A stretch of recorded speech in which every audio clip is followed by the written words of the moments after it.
दा नोंबाजैखौ दोनलांसै लोगोफोर माने गारियाथ' सान्दुं दुंना बिराद दुंलाजोबो नालाय लोगोफोर दा जेन'बा बाजारबो ना लोगोफोर दिनैहाय ओमफ्राय दा दोनलांसै आरोना ओमफ्राय दिनै पार्टि खालामगोन लोगोफोर पार्टि इउटुबनि फाइमेनजों नोंथांमोना सापर्टल' खालामबाय था लोगोफोर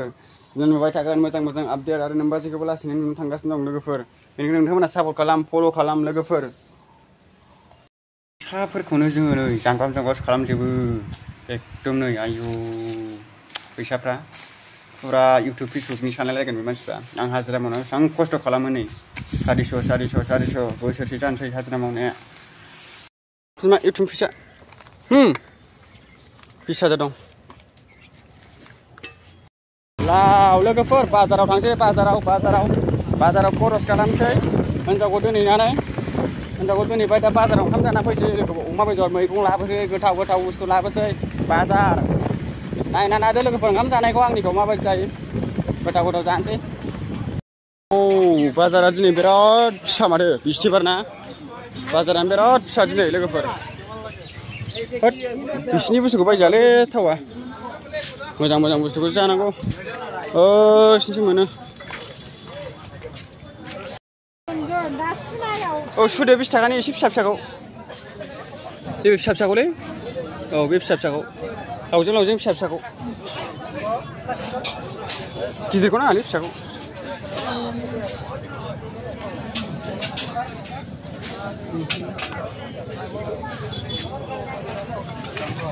बेसेबां फुवा बे भिन्दिया बेसेबां फुवा 10 थाखानि हरदोलै 10 थाखानि हरदो भिन्दिखौ जासैलायनाय लोगोफोर हटेलाव जाफैलायबाय फुरा बाजार खालामनानै बेदर दं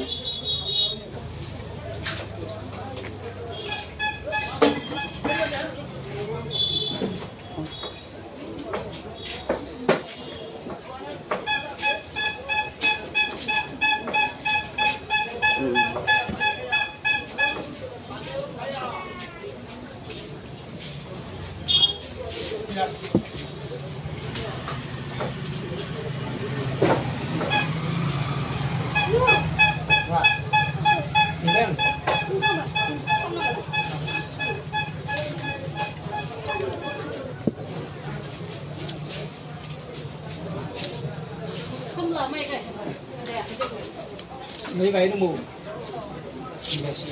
nhìn ra cái gì đó mắt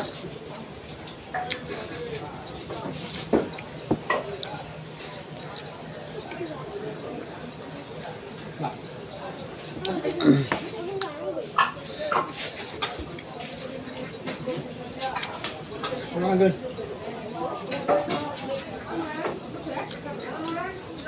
lương này là lên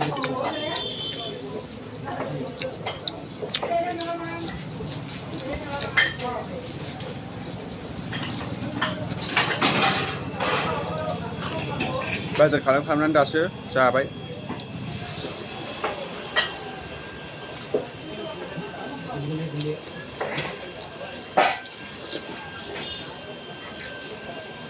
Hãy subscribe cho kênh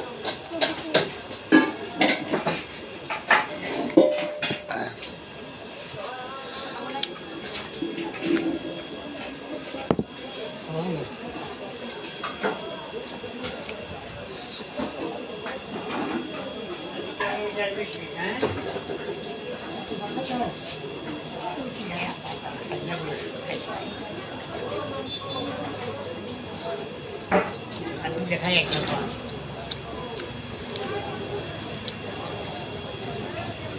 lỡ những video hấp dẫn.